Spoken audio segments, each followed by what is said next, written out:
Y bueno, y para analizar qué ocurre en el conflicto intermitente entre Afganistán y Pakistán y las conversaciones en Irán, vamos con Garduño García, él es especialista en Medio Oriente y profesor de la Universidad Nacional Autónoma de México en la Ciudad de México.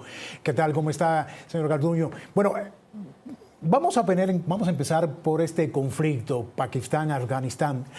Quizás háblenos un poco el origen, porque hay que poner en perspectivas el origen de estas tensiones que evidentemente no es de ahora, no solamente de lo que estamos viendo en estas últimas horas, en estos últimos días, sino estos de larga data, pero usted nos va a explicar. Adelante. Muchas gracias por la invitación. A grandes rasgos, la dificultad que tiene el régimen talibán con Pakistán data de la línea fronteriza. En pocas palabras, lo que India le está pidiendo a Pakistán es no tener proxies, no tener ningún tipo de problemas en zonas como Cachemir, etc. Pero en estos momentos en los que estamos hablando, el gobierno talibán de Afganistán ha tomado mucha cercanía con la India, algo que Pakistán no está queriendo tener.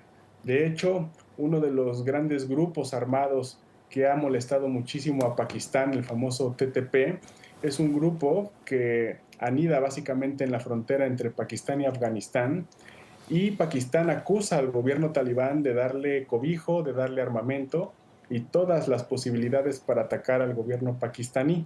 Evidentemente los talibanes niegan este tipo de acusaciones, pero en medio de estas acusaciones mutuas se está dando el fuego cruzado, y después del cese al fuego que se tuvo en 2021, ahora tenemos una escalada militar que varios países de la región están queriendo también mediar, entre ellos China, Irán y también, por supuesto, Rusia. Este es básicamente el contexto de lo que estamos viendo. Moisés, ¿si crees que es una situación, un conflicto coyuntural o esto va para largo? Eso es muy difícil de saber, en el entendido de que Pakistán tiene un ejército mucho mayor que el régimen talibán. Sin embargo, los talibanes han empezado a defenderse utilizando guerra asimétrica.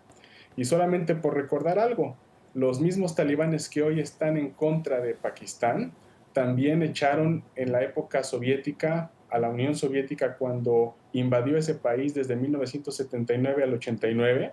También echaron a los Estados Unidos, que invadieron el país en el año 2001 y que se retiraron hasta el año 2021. Y finalmente, bueno, ahora están ocupando más territorio del que solían tener durante esas dos grandes guerras de más de 30, 40 años. Entonces, todo dependerá del nivel de la mediación internacional, sobre todo de un país clave para ambos, que es el gobierno de China, y que es el que más está interesado en parar esto lo antes posible, debido a la estratégica posición que guardan tanto Pakistán como Afganistán en la famosa ruta de la seda. ¿Y tú crees que el gobierno de Afganistán tiene voluntad, capacidad para controlar a todos estos grupos armados a lo que te refieres? ¿O no? El régimen talibán dice que no tiene nada que ver con la serie de atentados que ha hecho el famoso TTP, que se conoce como Talibán pakistaní.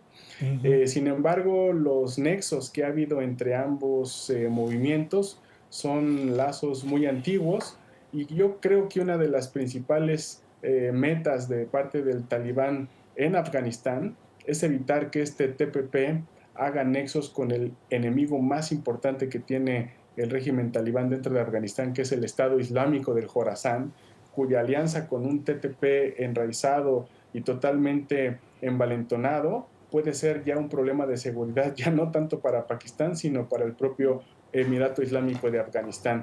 Ese es el principal temor, la principal preocupación que tiene el talibán actualmente, y yo creo que está en el dilema de hablar un poco con sus aliados en la región, particularmente China y Rusia, para tratar de mantener a pelo a este movimiento TPP, que es el único movimiento de la zona que no reconoce la frontera original entre Pakistán y Afganistán. Dependerá del tipo de comunicación que tenga el régimen talibán con sus aliados regionales, sin los cuales no podrá contener a este grupo. Moisés, sí, cambiando de tema, pero no de región, siguen las tensiones Estados Unidos, Irán, y yo te preguntaría qué tan factible, qué tan puede ser un conflicto, un enfrentamiento militar entre Estados Unidos e Irán en este momento? Bueno, las probabilidades son altas debido al despliegue de armamento que ha hecho Estados Unidos en los últimos días. Ya tenemos una evidencia que fue la guerra de los 12 días que enfrentó a Irán con Israel, pero donde participó Estados Unidos 45 minutos. Pero también hay que pensar que las rondas de negociaciones en Ginebra con la mediación omaní han dado resultados, si bien no los esperados por Donald Trump, sí han dado avances sustanciales, porque hay muchos actores que no quieren esta guerra.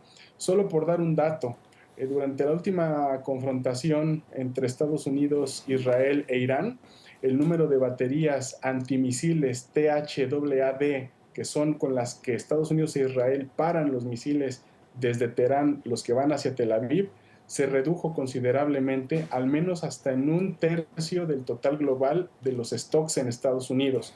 Reponer esas baterías antibalísticas toma un tiempo aproximado al nivel de producción actual de entre unos 3 o 7 años, lo cual implica que en caso de que hubiera una guerra, esta no sería tan larga como en algún momento fue la guerra de 2 semanas o de los 12 días de junio del año pasado. Además, las consecuencias de una guerra serían catastróficas a nivel geopolítico, por lo cual, aunque sea muy difícil o complejo decir esto, yo me inclinaría más a que es mejor un pacto nuclear, donde Irán tenga un enriquecimiento simbólico a cambio del levantamiento gradual de las sanciones económicas impuestas por Estados Unidos, porque de lo contrario tendríamos fuertes consecuencias políticas, militares y económicas a nivel regional y también a nivel global. Por supuesto, también a nivel global. Ojalá que no pase eso. Gracias, Moisés. Era Moisés Garduño García, especialista en Medio Oriente y profesor de la Universidad Nacional Autónoma de México.